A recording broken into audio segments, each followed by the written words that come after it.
اور ہم نے بہت سے جن اور انسان دوزخ کے لیے پیدا کیے ہیں، ان کے دل ہیں لیکن ان سے سمجھتے نہیں، اور ان کی آنکھیں ہیں مگر ان سے دیکھتے نہیں، اور ان کے کان ہیں پر ان سے سنتے نہیں۔ یہ لوگ بالکل چوپایوں کی طرح ہیں، بلکہ ان سے بھی زیادہ بھٹکے ہوئے۔ یہی وہ ہیں جو غفلت میں پڑے ہوئے ہیں۔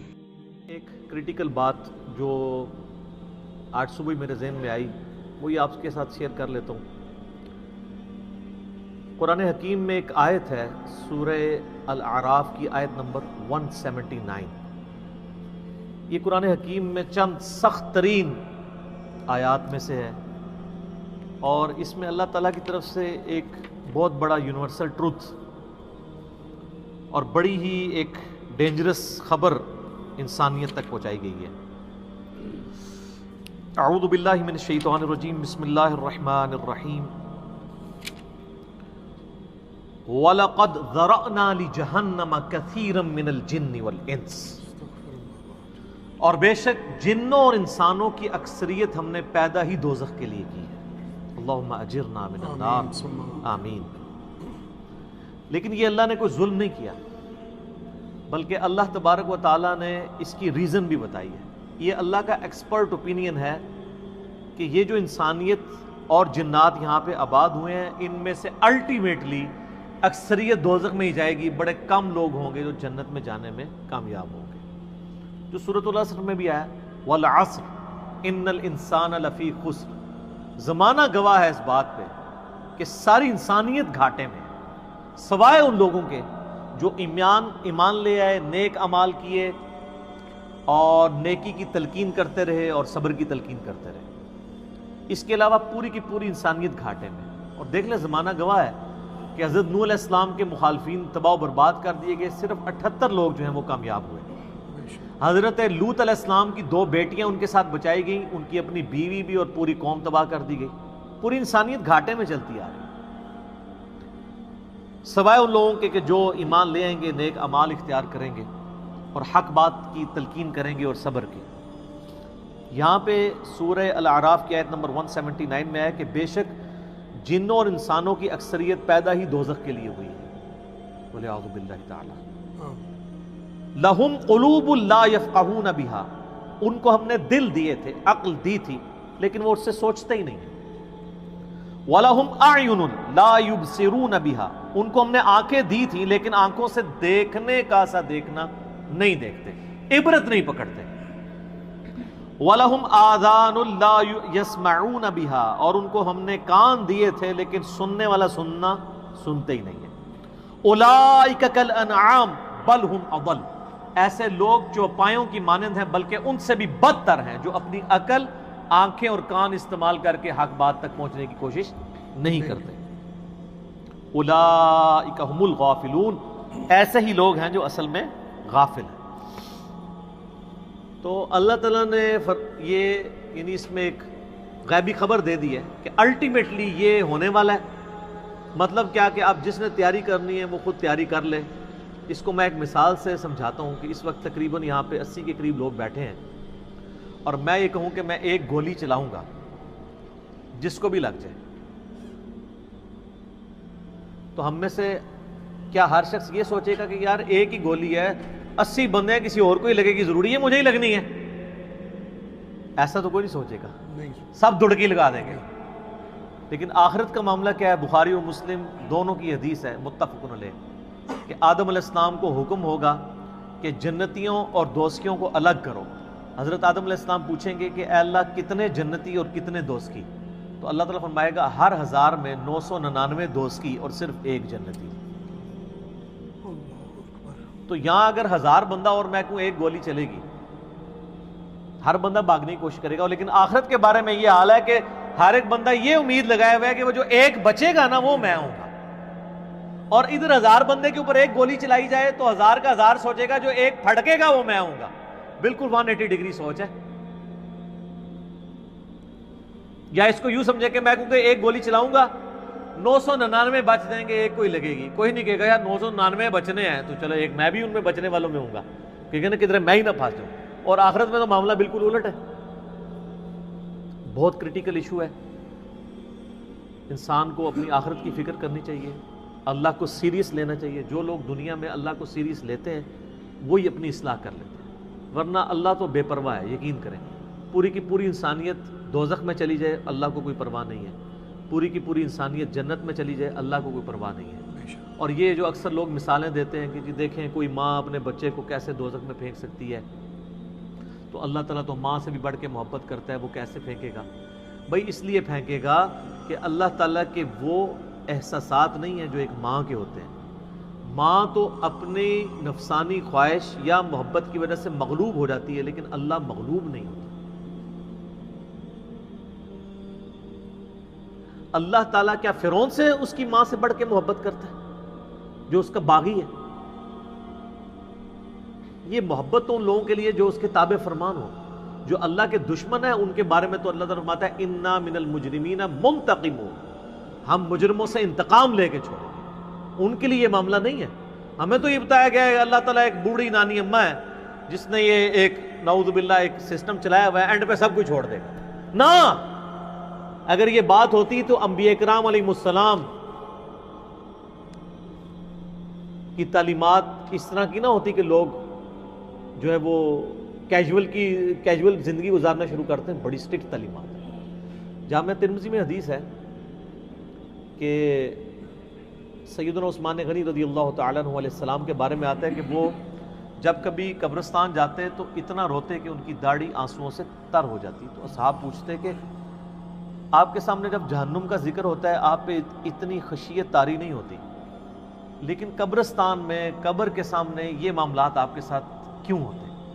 تو انہوں نے کہا کہ میں نے نبی علیہ السلام سے خود سنا تھا کہ قبر آخرت کی منزلوں میں سے پہلی منزل ہے، جس کی یہ منزل پھنس گئی اس کی اگلی منازل مشکل ہو جائے گی، اور جس کی یہ منزل آسان ہوئی اس کی اگلی منازل آسان ہوتی چلی جائے گی. یہ وہ شخص کہہ رہا ہے جسے 3 دفعہ جنت کی بشارت ملی ہوئی ہے. ہمارے پاس کوئی جنت کا ٹکٹ نہیں ہے اور ہماری بے پرواہی اپنے عروج کے اوپر ہے. اسی کو پنجابی میں کہا جاتا ہے نا، عقل نہ ہوئے تے موجیں ہی موجاں، عقل ہوئے تے سوچیں ہی سوچاں. جسے عقل نہیں ہوگی وہ موجیں مارے گا کیونکہ اسے پتہ نہیں ہے نا، لیکن جسے عقل ہوگی وہ سوچے گا کہ یار یہ معاملہ تو بڑا خطرناک ہو جائے گا. صحیح بخاری میں حدیث ہے، نبی علیہ السلام نے فرمایا آپ ایک جگہ سے گزرے، کچھ اصحاب آپس میں یعنی ہنسی مذاق کرتے ہوئے ہنس رہے تھے، تو آپ کھڑے ہو گئے. آپ نے فرمایا جو کچھ میں جانتا ہوں نا اگر تم جان لیتے تو بہت کم ہنستے، زیادہ رویا کرتے.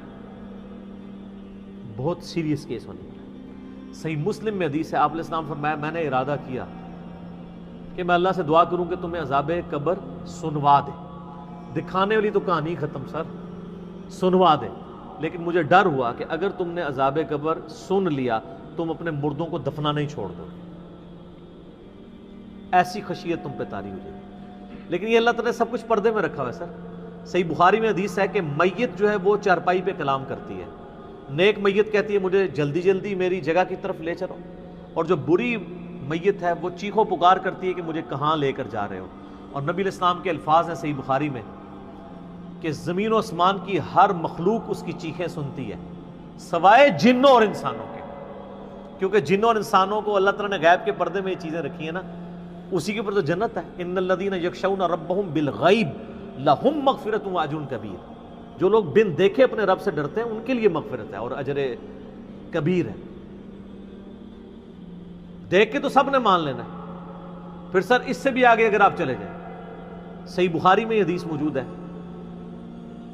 کہ جب میت کو سوالات کے جوابات نہیں آتے نا تو فرشتے اس سے پوچھتے ہیں کہ تجھے سوالات کے جوابات جو نہیں آئے یہ کیا معاملہ تیرے ساتھ ہوا؟ تو وہ کہتا ہے میں تو وہی کہتا تھا جو لوگ کہتے تھے، سن سنا کے سننی تم نہیں، پڑھ پڑھا کے سننی نہیں. تو فرشتے کہتے ہیں تو نے خود پڑھ کے سمجھنے کی کوشش کیوں نہیں کی؟ پھر فرشتے اسے ایک گرز مارتے ہیں جس سے وہ زمین کے اوپر بالکل جس کو کہتے ہیں نا پیرلل ہو جاتا ہے، زمین کے خاک بن جاتا ہے. اور اس کی جو گرز کی اگینسٹ اس کی چیخ و پکار ہے اس کو جن و انس کے علاوہ تمام مخلوقات سنتی ہے. اگر یہ سن لیں تو ظاہر ہے یہ تو پھر انسان کے بچے نہ بن جائیں. یہ اللہ نے پردہ رکھا ہے، ورنہ تو آپ بڑے بڑے بزرگوں کو دفنا کے نکل رہے ہو نا، ان کے پردے جو ہے نا وہ جنازہ یعنی اس قبرستان کے گیٹ تک پہنچتے بھی ساری بزرگی کھل گئی ہو. دڑال کی بات پیچھے سے آ جائے. ٹھیک ہے, لوگ ایسے بزرگی کا دعویٰ بھی پھر چھوڑ دیں گے, وہ ڈرتے رہیں گے نا. تو یہ اللہ نے پردے رکھے ہوئے. تو اس عید کے اوپر میں یہی پیغام دوں گا کہ اللہ کو سیریس لیں, اور سیریس لینے کا پھر مقصد یہ ہے کہ یہاں پہ ہمارے سب کانٹیننٹ میں کیا ہوتا ہے, یہاں پہ وہ پی کے والا ہی کام چل رہا ہے, دکھلاوا ہی سارا کے سارا چل رہا ہے. سب کانٹیننٹ میں انڈیا, پاکستان, بنگلہ دیش, افغانستان کے اندر یہ ہے کہ اگر کوئی شخص خدا کی طرف راستہ بھی اختیار کرتا ہے نا, تو زیادہ زیادہ کیا کرتا ہے وہ, کہ وہ کسی کی ماں مر گئی, کسی کا جوان بیٹا مر گیا, کسی کو کوئی بیماری آئی, وہ اللہ کی طرف لگتا ہے تو پہلے کیا کرتا ہے, داڑھی رکھ لیتا ہے, تسبیح پکڑ لیتا ہے, مسجد کی طرف آنا شروع کر دیتا ہے, اور اس مسجد کی طرف جو اس کے محلے کی مسجد ہوتی ہے, وہ ایک پریکٹسنگ مسلمان نہیں بنتا, وہ ایک پریکٹسنگ بریلوی یا پریکٹسنگ دیوبندی یا پریکٹسنگ اہل حدیث اور شیعہ بن جاتا ہے. اگر اس کے محلے کی مسجد بریلویوں کی ہوتی ہے تو وہ ایک پریکٹسنگ بریلوی بن کے سامنے آ جاتا ہے. ہونا ہی چاہیے کہ اب تم خدا کی طرف راستہ اختیار ہی کیا تو سب سے پہلے علم حاصل کرو. انما یخشی اللہ من عبادہ العلماء, اللہ کی خشیت تو اہل علم کو ہے. علم نہیں حاصل کرتے, جو جدھر لگے نا اسی طرف چل پڑتا ہے. ہونا تو چاہیے کہ آپ پہلے ہی دیکھیں کہ میں قرآن و سنت کا علم حاصل کروں, میں دیکھوں کہ یار کون سے نظریات درست ہیں, کن چیزوں کے اوپر اللہ تعالیٰ نے پکڑ کرنی ہے, کن چیزوں کے اوپر اللہ تعالیٰ نے فرائض میرے اوپر لگائے ہیں. وہ کوئی بھی علم نہیں حاصل کرتا, کوئی جدھر لگا ہے ادھر. ہمارے محلے میں نے بتایا کہ ایک پوری فیملی قادیانی ہو گئی تھی, میری پیدائش سے پہلے کی بات ہے. صرف ان کے گھر اولاد نہیں ہوتی تھی, بچی پیدا ہوئی, وہ والد پہلی دفعہ گیا مسجد میں, وہ قادیانیوں کی عبادت گاہ تھی, وہ قادیانی ہو گیا, پوری نسل ان کی قادیانی ہے. یہ ہماری ٹوٹل تحقیقات ہے. ہمارے سب کانٹیننٹ کے معاشرے میں لوگ پریکٹسنگ اپنے فرقوں کے بنتے ہیں, علم حاصل نہیں کرتے. یہی وجہ ہے کہ پوری زندگی کبھی یہ نوبت ہی نہیں آتی کہ میں دیکھوں. حالانکہ دنیاوی معاملات کے اندر سب سے پہلے لوگ, کسی نے مکان بھی بنانا ہے نا, وہ کئی ٹھیکیداروں سے مشورہ کرتا ہے, کئی مٹیریل والوں کو ملتا ہے. کہ کیا ہوتا ہے کہ وہ صبح مکان شروع کرا دیتا ہے, پوری فیزیبلٹی بناتا ہے, پوری پلاننگ کرتا ہے. لیکن ایک دین کے اوپر چلنا ہے جس کے لیے کوئی پلاننگ نہیں, کوئی فیزیبلٹی نہیں, جو جدھر لگا وہ لگ جاتا ہے.